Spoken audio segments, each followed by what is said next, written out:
अस्सलाम वालेकुम स्टूडेंट्स, क्या हाल है जी? कैसे हैं आप सब? खैरियत से हैं स्टूडेंट्स? मैं हूं मोहम्मद इब्राहिम आपके चैनल डायमेंशनल फिजिक्स से। स्टूडेंट्स, आज हम डिस्कस करने वाले हैं chapter number 3 motion and force. Topic है जी equation of motion for uniformly accelerated bodies.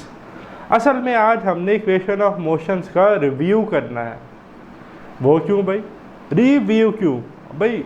Review इसलिए कि आप ऑलरेडी ये 9th में पढ़कर आए हैं। ठीक है, याद है 3 इक्वेशन आप पढ़ते थे, V F is equal to we I plus A T kinematics में। Second, S is equal to we I T plus 1/2 A T square. तीसरी, 2as is equal to we F square minus we I square. तो भाई यही equation of motion है, change तो नहीं, वही है। ठीक है, Galileo kinematics equation of motion इसे हम कहते हैं। तो पहले तो हम देखेंगे इक्वेशन ऑफ मोशन है क्या, फिर हम ये देखेंगे इक्वेशन ऑफ मोशंस के लिए रिस्ट्रिक्शंस क्या है, लिमिटेशंस क्या है, इन्हें कब और कहाँ पर इस्तेमाल किया जा सकता है। ठीक है, फिर हम देखेंगे कि इक्वेशन ऑफ मोशंस में इस्तेमाल होने वाले पैरामीटर्स जो हैं, आया वो स्केलर ट्रीट होते हैं या वेक्टर, और उनकी डायरेक्शन कब नेगेटिव होगी कब पॉजिटिव होगी। ओके, फिर जो है इन इक्वेशंस को मैं आपको इम्प्लीमेंट करके दिखाऊंगा प्रॉब्लम्स में। तो आज का जो लेक्चर है बड़ा ही मुख्तसर सा है, और याद रखिएगा बच्चों ये शॉर्ट क्वेश्चन और एमसीक्यूज़ के लिए स्पेशली बहुत इंपॉर्टेंट है।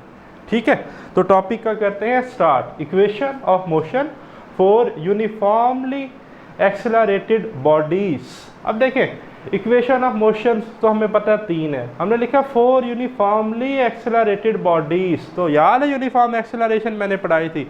If a body have equal change in velocity in equal interval of time, then we said acceleration of a body is uniform. तो uniformly accelerated object के लिए कंडीशन होती है कि average value of acceleration is equal to the instantaneous value of acceleration। ये भी paper में MCQ आता है। तो देखें Galileo give 3 kinematics equation of motion. इन्हें हम काइनेमैटिक्स इक्वेशन ऑफ मोशन भी कहते हैं। पहली क्या है जी, V F is equal to we I plus A T. Second है S is equal to we I T plus 1/2 A T square. और थर्ड है 2as is equal to we F square minus we I square. अब इन equations में कुछ parameters इस्तेमाल हुए हैं, तो वो ज़रा हम देख लेते हैं। सबसे पहले तो कि वी एफ क्या है, फाइनल वेलोसिटी। वी आई क्या है भाई, इनिशियल वेलोसिटी। ए क्या है जी, यूनिफॉर्म एक्सेलरेशन। टी क्या है जी, टाइम है। एस क्या है भाई, total distance covered by object. ठीक है जी, तो ये पैरामीटर्स हमने इन तीनों इक्वेशंस में इस्तेमाल करने हैं। एक और इक्वेशन है जिसे हम कहते हैं डिस्टेंस फार्मूला। ये इक्वेशन ऑफ मोशंस में से नहीं है, बट ये डिस्टेंस फार्मूला है। याद है आप पढ़ते थे s is equal to v cross t, तो वो यही फार्मूला है, S is equal to v average time. Average velocity क्या होती है, final velocity plus initial velocity divided by 2। Average कैसे लेते हैं, 2 नंबर की 2 वैल्यूज़ की, दोनों नंबर को जमा करें, 2 पर डिवाइड कर दें, एवरेज आ जाती है। तो final velocity plus initial velocity divided by 2 average velocity कहलाएगी पूरी, मल्टीप्लाई बाय टाइम। तो इसे हम कहते हैं total distance covered by object, distance formula. ये तब हम यूज़ करते हैं जहाँ पर हमने जो है फाइनल और इनिशियल वेलोसिटी गिवन और हमने एवरेज जो है वो कैलकुलेट करनी और टाइम गिवन हो। अच्छा, अब है लिमिटेशन, रिस्ट्रिक्शंस, पाबंदियाँ। ये जो 3 इक्वेशन लिखी हुई हैं, ये सेट ऑफ इक्वेशन, ये तीनों इक्वेशन, ये कब और कहाँ इस्तेमाल होंगी। पहली बात तो ये कि equation of motions are useful only in 1 dimension linear motion. Paper में एमसीक्यू आ सकता है कि इक्वेशन ऑफ मोशन 2 डायमेंशन में यूज होती हैं, 3 डायमेंशन में या 1 डायमेंशन में। तो 1 डायमेंशन, ठीक है, along a straight line, linear motion जिसे हम कहते हैं, विद यूनिफॉर्म एक्सेलरेशन। एक्सेलरेशन क्या होनी चाहिए, यूनिफॉर्म होनी चाहिए। फिर देखें speed of object does not approaches to the speed of light. जो ऑब्जेक्ट फॉर एग्जांपल कोई कार है या कोई बाईसाइकिल है, ठीक है, वो एक्सेलरेट कर रही है यूनिफॉर्मली, उसकी कुछ इनिशियल वेलोसिटी थी, कुछ फाइनल वेलोसिटी थी, उसने कुछ टी टाइम में कोई डिस्टेंस ट्रैवल किया, तो जो उसकी एक्सेलरेशन थी वो क्या होनी चाहिए, यूनिफॉर्म। और जो उसकी स्पीड है वो स्पीड ऑफ लाइट से बहुत ज़्यादा कम होगी। तो देखें दूसरी रिस्ट्रिक्शन है कि speed of object does not approaches to speed of light.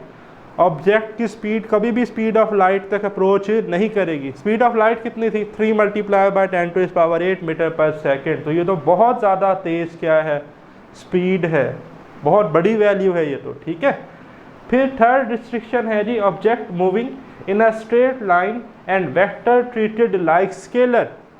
जब object one dimension linear motion perform करेगा यूनिफॉर्म एक्सेलरेशन के साथ, तो याद रखिएगा ये तमाम जो भी वेक्टर्स हैं, जैसे वेलोसिटी वेक्टर क्वांटिटी है, एक्सेलरेशन वेक्टर है, तो हम इन वेक्टर्स को ट्रीट करेंगे जस्ट लाइक अ स्केलर। तो इसलिए ये सारे मैग्नीट्यूड लिखे हुए हैं इक्वेशंस के ऊपर, कोई एरो या इनके बोल्ड फेसेस नहीं है, ये सारे यहाँ पर ट्रीट कर रहे हैं जस्ट लाइक अ स्केलर।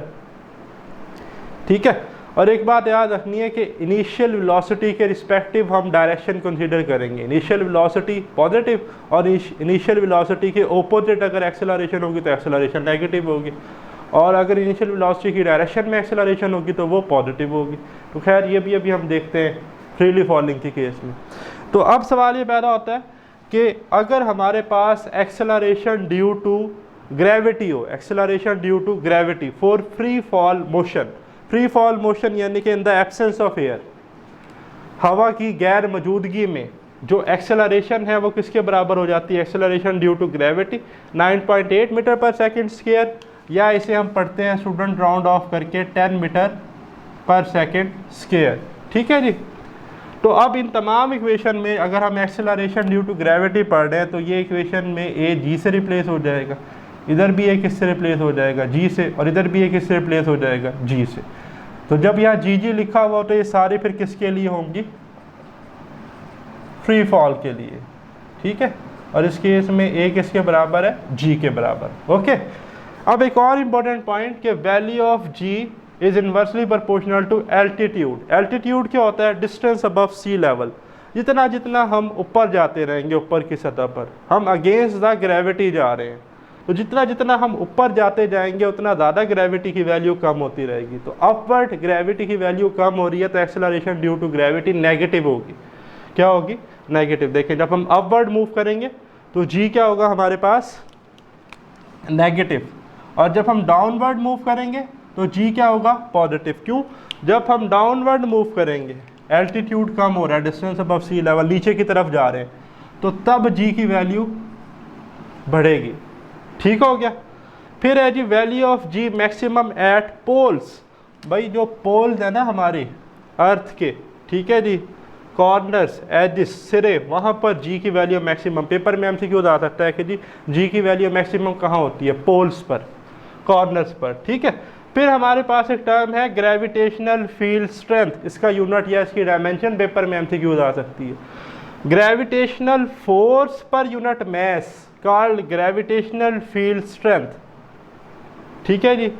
कैसे भाई, आप इसे वेट पर यूनिट मैस में लिख सकते हैं। वो कैसे भाई, एफ की जगह अगर मैं लिख लूँ वेट, तो डब्ल्यू होता है ना एम जी, तो ये वाला है इस एम से कैंसिल, तो जी नहीं आता। अब सवाल ये पैदा होता है एफ ओवर एम का यूनिट क्या है, फोर्स का यूनिट न्यूटन और मैस का यूनिट केजी, तो इसका यूनिट बनेगा न्यूटन पर केजी, या इसे हम लिख सकते हैं न्यूटन होता है केजी एम एस -2 और ये केजी -1, ये आपस में कैंसिल, तो हम सिर्फ एम एस -2 भी लिख सकते हैं। तो एक्सेलरेशन ड्यू टू ग्रेविटी या ग्रेविटेशनल फील्ड स्ट्रेंथ की डायमेंशन क्या होगी, LT -2 स्क्वायर ब्रैकेट में। ठीक है, अब है implementation of equation of motion in problems. अब ये कुछ से मैंने जो है जी प्रॉब्लम्स ली हैं, आपकी बुक में नहीं है, वैसे ही मैंने रैंडमली जो है वो डिज़ाइन की हैं। ठीक है, इस तरह के पेपर में MCQs आ सकते हैं, यूँ समझ लें ये मॉडल एग्जाम्पल हैं। ठीक है जी, इनको देखकर आपने एग्जाम्पल्स की प्रैक्टिस करनी है। तो पहले जो है एग्जाम्पल यहाँ पर मैंने लिया केस 1 में कि एक बॉल है, ठीक है जी, और इस बॉल को फ्रीली फॉल किया जा रहा है। क्या किया जा रहा है, फ्रीली फॉल। पहली बात फ्रीली फॉल कर रहे हैं तो मैं इस पर कोई वेलोसिटी अप्लाई नहीं कर रहा। इनिशियल वेलोसिटी क्या है, 0। फ्रीली फॉल हो रही है तो एक्सेलरेशन ड्यू टू ग्रेविटी है ए जी के बराबर है। डाउनवर्ड जा रही है तो ए पॉजिटिव जी के बराबर है। अच्छा, अब आपसे पूछा क्या जाता है, पूछा यह जाता है कि ये बॉल ग्राउंड पर 5 सेकंड बाद हिट करती है। इस बॉल को फ्रीली फॉल किया और ये बॉल ग्राउंड पर 5 सेकंड के बाद जाकर टकराई।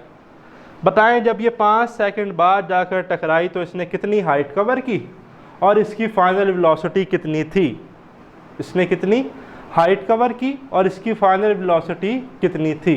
अब फाइनल वेलोसिटी हम कैलकुलेट करेंगे फर्स्ट इक्वेशन ऑफ मोशन से, और हाइट बच्चों हम कैलकुलेट करेंगे सेकंड इक्वेशन ऑफ मोशन से। आइए ज़रा चेक करते हैं कैसे करेंगे। देखें अब इम्प्लीमेंटेशन है कि अप्लाई कैसे करनी है पहली इक्वेशन। तो फर्स्ट इक्वेशन मैंने लिख ली, V F is equal to we I plus A T.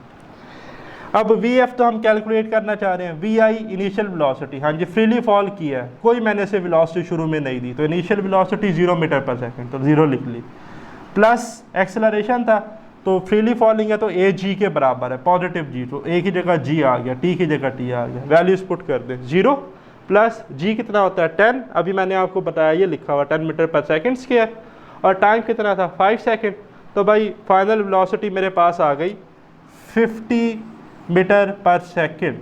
Okay, final velocity तो कैलकुलेट कर ली। अब बताएं जी हाइट कितनी है, इस बॉल को जब हमने फ्रीली फॉल ड्रॉप किया 5 सेकंड में जाके बॉटम पे टकराई, तो बताया इसने कितनी हाइट कवर की, सेकंड इक्वेशन से कैलकुलेट करते हैं। तो सेकंड इक्वेशन क्या थी, S is equal to we I T plus 1/2 A T square. अब s is equal to we I क्या था भाई 0 है, 0t प्लस 1/2 a किसके बराबर आ गया, g के बराबर आ गया, और t की जगह आ गया 5 का स्क्वायर, तो 0 मल्टीप्लाई बाय t आंसर आ गया 0, और 1/2 g की जगह पुट कर दिया 10, तो 2 1 2 2 5 10, इधर आ गया 5, 5 मल्टीप्लाई बाय 5 का स्क्वायर कितना आ गया 25, तो 5 मल्टीप्लाई बाय 25 आंसर आ गया 125 मीटर, कितना आ गया 125 मीटर। ओके, तो हमने पहली इक्वेशन भी देख ली कैसे अप्लाई करेंगे, सेकंड इक्वेशन भी देख ली। अब एक एग्जांपल मैंने ली है थर्ड इक्वेशन के लिए, ठीक है, केस 3 में, लेकिन उससे पहले ज़रा केस 2 देखें। अब केस 2 ये पेपर में बहुत दफ़ा MCQ अक्सर आ जाता है, कोई भी जो है वैल्यू चेंज करके वो आपसे पूछ लेता है। MCQs क्या आता है जी, एक पर्सन है उसने एक बॉल को अपवर्ड थ्रो किया है, यहाँ हमने फ्रीली फॉल किया था डाउनवर्ड, अब बॉल को कहाँ फेंका जा रहा है अपवर्ड, अपवर्ड तो तभी फेंकेंगे जब मैं इनिशियल वेलोसिटी दूंगा उसे, तो इनिशियल वेलोसिटी होगी, फॉर एग्जांपल इनिशियल वेलोसिटी है 20 मीटर पर सेकंड, ठीक है। जब उस पर्सन ने इस बॉल को अपवर्ड फेंका तो ये बॉल जो है पैराबोलिक शेप में गई, स्ट्रेट गई, अपने ऊपर मैक्सिमम हाईएस्ट पॉइंट पर जाकर रुकी कुछ देर, फिर क्या हुई वापस आई। जब ये वापस आई तो टोटल टाइम जो है वो इस बॉल ने लिया 6 सेकंड, कितना लिया टोटल टाइम बता रहा हूँ, फेंका ऊपर गई, ऊपर जाने के बाद फिर वापस आई, जहाँ से फेंका उसी पोजीशन पर दोबारा वापस आई, कितने टाइम में 6 सेकंड में। तो वो आपसे पूछेगा बताएं इस बॉल ने मैक्सिमम हाइट कितनी कवर की, जब इस बॉल को ऊपर फेंका तो बताएं इसने कितनी मैक्सिमम हाइट कवर की। तो कैसे कैलकुलेट करेंगे, पहली बात तो ये कि आप मुझे बताएं बॉल को कहाँ फेंकने हैं, अपवर्ड, हम कहाँ जा रहे हैं अगेंस्ट द ग्रेविटी, तो ए क्या होगा -g, क्या होगा -g, तो पहले तो ये कंडीशन याद रखनी है, ए इज इक्वल टू -g। अब मुझे बताएं जब बॉल को ऊपर फेंका तो वो वापस कितने टाइम में आई 6 सेकंड में। तो अगर मैं आपसे पूछूं कि जब वो मैक्सिमम हाइट पे होगी तो तब टाइम कितना होगा, आप कहेंगे सर वापस आने में 6 सेकंड लगे हैं, तो जितना टाइम जाने में लगा उतना ही आने में लगा, तो टोटल जो है वो 6 है, तो अगर आप 6 को 2 पे डिवाइड कर देंगे तो आपको मैक्सिमम हाइट तक का टाइम मिल जाएगा। तो आपने सही कहा, तो टी प्राइम को हम 2 पर डिवाइड करेंगे तो टी आ जाएगा 6/2 3 सेकेंड, तो 3 सेकेंड पे ये मैक्सिमम हाइट पर पहुंचेगी। अब सवाल ये पैदा होता है हाइट कितनी है, second equation s is equal to we I T plus 1/2 A T square. अब वी आई तो गिवन है 20 मीटर पर सेकेंड, टाइम कितना लगा 3 सेकेंड मैक्सिमम हाइट तक रीच करने के लिए, ठीक है, प्लस 1/2 ए क्या होगा अब बढ़ जा रहा है अगेंस्ट द ग्रेविटी -g -10, और टाइम कितना लगा पर जाते हुए 3, तो 3 का स्क्वायर, तो हाइट आ गई हमारे पास 20 मल्टीप्लाई बाय 3 60, 2 1 2 2 5 10 -5, 3 का स्क्वायर 9, तो -45, तो हाइट आ गई 60 - 45 इज इक्वल टू 15 मीटर। तो 15 मीटर जो है जिसने मैक्सिमम हाइट जो है वो कवर की, ठीक हो गया। फिर केस 3 क्या पूछा जा सकता है, केस 3 में एक कार है जी जो स्ट्रेट लाइन मूव कर रही है यूनिफॉर्म एक्सेलरेशन के साथ, एक कार है जो स्ट्रेट लाइन मूव कर रही है यूनिफॉर्म एक्सेलरेशन के साथ, उसकी इनिशियल वेलोसिटी है वी आई, कितनी है 10 मीटर पर सेकेंड, ठीक है जी, कितनी है 10 मीटर पर सेकेंड, और उसकी फाइनल वेलोसिटी कितनी है 20 मीटर पर सेकेंड। ओके, अब आपसे पूछा ये जाता है कि बताएं 10 सेकंड में ये कार कितना डिस्टेंस कवर करेगी और इस कार की यूनिफॉर्म एक्सेलरेशन क्या है। तो गिवन डाटा क्या है, टाइम गिवन है 10 सेकंड, इनिशियल वेलोसिटी गिवन है, फाइनल वेलोसिटी गिवन है। सबसे पहले तो जो है जी हम कैलकुलेट करेंगे यूनिफॉर्म एक्सेलरेशन, पहली इक्वेशन से v F is equal to we I plus 80। तो वी एफ कितना है 20, वी आई कितना है 10 प्लस ए, और टी कितना था, टाइम गिवन था 10। तो 20 माइनस 10, इस 10 को इधर ले जाएंगे तो 10 आ जाएगा, और इधर भी 10 था, 10 से 10, तो एक्सेलरेशन आ गई 1 मीटर पर सेकेंड स्क्वायर। इसका मतलब है 1 सेकंड में जो कार है उसकी वेलोसिटी में 1 मीटर पर सेकंड का चेंज आया। ठीक है, बड़ा आसान था, सिंपल था। अब क्या रह गया, total distance covered by the car, कि भाई 10 सेकंड में इस कार ने कितना फासला जो है वो कवर किया। तो very simple. Third equation 2as is equal to we f square minus we i square. 2 acceleration अभी कैलकुलेट की 1, total distance s t calculate करना है, वी एफ यानी कि 20 का स्क्वायर और वी आई यानी कि 10 का स्क्वायर। सिंप्लीफाई कर लें, ये बनेगा 2st, 20 का स्क्वायर 400, 10 का स्क्वायर 100, 400 माइनस 100 आ जाएगा 300, और 2 को इधर जब डिवाइड करेंगे तो टोटल डिस्टेंस बनेगा 300 डिवाइडेड बाय 2, तो आंसर आ जाएगा 150 मीटर। 10 सेकंड में कार ने कितना फासला तय किया, 150 मीटर। बट आपके ई कैट में या NMT कैट में एक मशहूर व मारूफ क्वेश्चन आता है कि बताएं 5th सेकंड में कितना फासला तय किया, या फॉर एग्जांपल 3rd सेकंड में कितना, या सेकंड जो है हमारे पास में कितना फासला तय किया। ये तो है टोटल फासला जो उसने 10 सेकंड में तय किया। ठीक है, मैंने इधर सेकंड्स भी लिखे हुए हैं 1 2 3 4 5 एंड सो ऑन टू 10। तो अगर वो आपसे कहे बताएं इस खाली इस 5 सेकंड में, तो इसे कहेगा 5th। बताएं जी 5th सेकंड में कितना डिस्टेंस कवर किया। तो उसके लिए ये इक्वेशन लिख लें अपनी नोटबुक पे कि इसे हम कहते हैं डिस्टेंस, ठीक है जी, फॉर nth टाइम। ठीक है, 5th सेकंड के लिए डिस्टेंस इन 5th सेकंड, तो फार्मूला लिख लें, एस nth होता है NTH, s NTH nth is equal to we i initial velocity plus a by 2 into 2n minus 1, और ये n क्या है यहाँ पे, वो सेकंड है जिसमें हम फासला कैलकुलेट कर रहे हैं। तो n यहाँ पर 5 है, 5th सेकंड में लेट से उसने पूछा है। तो हम क्या करेंगे, s nth is equal to we I plus a by 2 2n minus 1 equation लिख लेंगे, वैल्यू पुट करेंगे। s 5th is equal to initial velocity कितनी थी जी 10 metre per second, plus a by 2 acceleration uniform calculate की थी 1 bye 2 2n minus 1, 2n कितना था जी 5th सेकंड के लिए 5 माइनस 1। तो सबसे पहले ब्रैकेट को ही सॉल्व करते हैं, तो 2 मल्टीप्लाई बाय 5 10, 10 माइनस 1, ये सारा एज इट इज़ है।